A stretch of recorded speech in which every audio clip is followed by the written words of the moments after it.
Sir இந்த break out ட்ரேடிங்கில் வந்து maximum trade வந்து ஃபெயில் ஆகுது. அது எப்படி நம்ம இன்னும் கொஞ்சம் அக்யூரசி லெவலில் அதிகப்படுத்துறது? இப்போது ஃபார் எக்ஸாம்பிள் வந்து ஒரு 10 ட்ரேட் நான் எடுக்கிறேன் அப்படின்னா, எனக்கு வந்து ஒரு 5 ட்ரேட் தான் வந்து சக்ஸஸ் ஆகுது, 5 வந்து ஃபெயில் ஆகுது. அதாவது பிரேக் அவுட் ஆகுது, டக்குன்னு கீழே வந்து எஸ்எல்இட் ஆகுது. இதுக்கு ஏதாச்சும் சொல்யூஷன் இருக்கா சார்? இந்த ஒரு அக்யூரசி லெவலில் ஒரு 5லேருந்து 7 ட்ரேட் சக்ஸஸ் ஆனால் போதும், இந்த 2 ட்ரேடு எக்ஸ்ட்ரா பண்ணணும், 10 ட்ரேடுக்கு வந்து 7 ட்ரேட் சக்ஸஸ் ஆகணும், அதுக்கு என்ன சார் பிளான் பண்ணணும் அப்படின்னு கேட்டிங்கன்னா, இப்போது நீங்கள் செய்ய வேண்டியது ஜஸ்ட் சிம்பிள் தான். நீங்கள் என்ன பண்ணுறீங்களோ சேம் அதே கண்டினியூஷன் பண்ணுங்கள். பிரேக் அவுட் எல்லாமே கரெக்ட் தான்.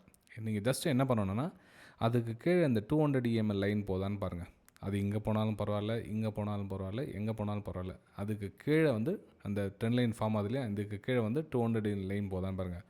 ஸோ அந்த ட்ரெண்ட் லைன் நீங்கள் ஒரு பிரேக் அவுட் எடுத்து அந்த ட்ரெண்ட் லைன் நீங்கள் என்ட்ரி எடுத்திங்கன்னா அது மேக்ஸிமம் வந்து உங்களுக்கு சக்ஸஸ்ஃபுல் கொஞ்சம் அதிகமாக கொடுக்கும். ஆனால் அதே நீங்கள் வந்து ஒரு 200 EML லைன் மேலே போகுது, உங்களுக்கு ட்ரெண்ட் லைன் வந்து கீழே ஃபார்ம் ஆகுது, நம்ம பிரேக் அவுட் எடுக்கிறோம்னா அது வந்து ஃபெயில் ஆகிறதுக்கான வாய்ப்புகளுக்கும் திரும்ப கீழே வரதுக்கான சான்சஸ் அதிகமாக இருக்கும். இந்த மாதிரி தகவல்கள் உங்களுக்கு பிடிச்சிருந்துன்னா இந்த ஷார்ட்ஸ்க்கு உங்களுடைய லைக்ஸ் அண்ட் கமெண்ட்ஸை பதிவு பண்ணுங்கள். மேக்ஸிமம் லைக்ஸ் அதிகமாக வந்துச்சுன்னா இந்த மாதிரி ஷார்ட்ஸ் தொடர்ந்து போடலான்னு இருக்கேன். தேங்க்யூ.